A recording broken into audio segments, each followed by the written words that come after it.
Chapter 26. The Peace of Earth.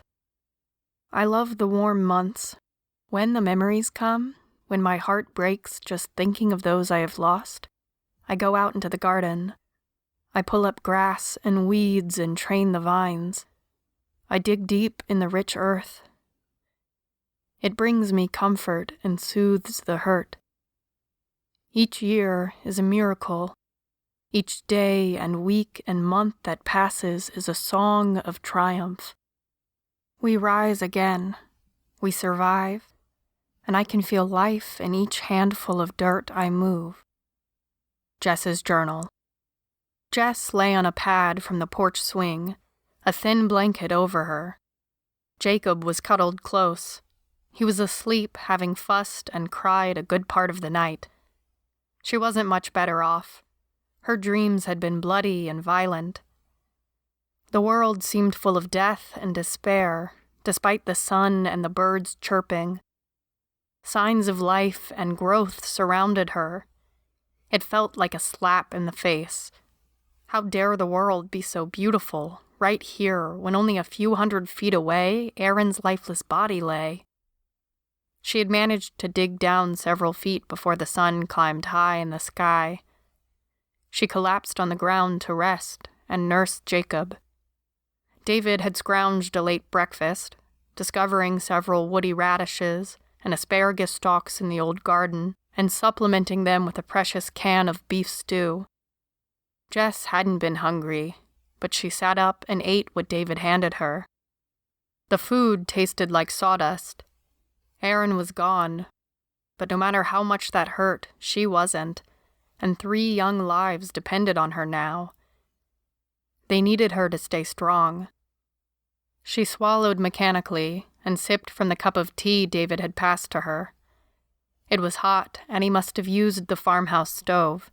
It probably ran on propane this far out in the country. The kitchen was accessible without going through the front entry and living room where the soldiers' bodies lay, flies buzzing around them. There were mint leaves floating in the tea. As she peered down into the cup, David said, "I found some plants out in the garden. A big patch of mint, so I put 'em in a cup and boiled some water." Jess raised her eyebrows and sipped again. "It's just those leaves and nothing else, but I like it.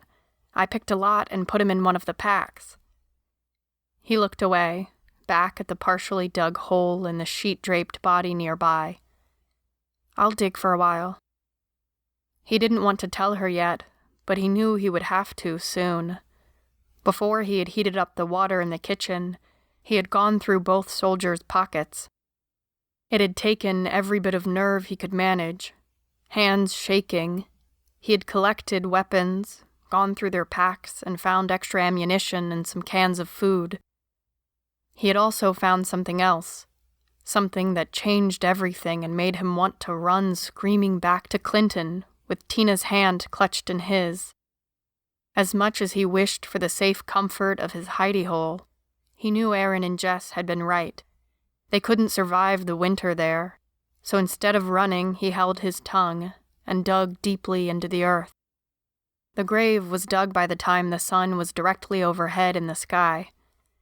Jess had done 2 more stints, with David helping. She dug into the earth and cried, stopped, and then dug some more.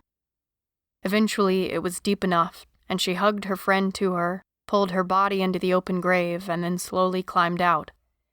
After that came the hardest part. She shoveled the dirt over Aaron and slowly buried her friend deep in the ground. Quincy had let out a long, sad howl when the dirt began to cover Aaron's body. Then the pup had sunk down on the ground, tail curled up underneath her and ears flat and whined. By the time they had finished shoveling the dirt into place, Jess was shaking with exhaustion and grief. She had no more tears left in her, and her head pounded in agony. A few feet away, Tina fanned Jacob as he slept and watched the process without speaking. She hadn't spoken a word all day. Tears streaked and mingled with the dirt on David's face as he pulled over a large rock. Despite his young age, the boy was strong. He shrugged off an offer of help from Jess. "I got it." He heaved again and managed to set it upright at the head of the grave. Jess felt a wave of pain and loss crash over her. After all they had been through, to lose Aaron now seemed to be more than she could bear. Jess searched for the words to a familiar prayer. Her parents hadn't been religious. They had never gone to church, but it seemed like there were special words you were supposed to say during moments like that. David and Tina both looked up at her expectantly. She dug in her memories and finally remembered the Lord's Prayer. Our Father, who art in heaven. The words were reassuring somehow, although she couldn't have explained why. Perhaps certain words, when said in the right sequence, had power. Hallowed be thy name. Thy kingdom come, thy will be done. Could it be that they had power to bring peace, heal wounds, or renew hope? David's voice chimed in, and Tina tried to as well, but she didn't know the words. On earth as it is in heaven. When they finished, the silence stretched for several long moments. Jess cleared her throat. Ari, it doesn't seem right leaving you here. I promise I'll come back and put a better marker here as soon as I can. She stopped, took a deep breath. You saved my life too many times to count, and I will miss you forever. Please forgive me for not being quicker. I love you so much. I'm so sorry. It didn't seem enough.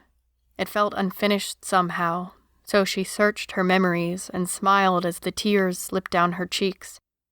The words flowed as she spoke to the memory of her friend and their childhood adventures. She recalled all of the good memories, all of the beauty and laughter they had shared. It took a while for Jess to say goodbye to a friend she had grown up with.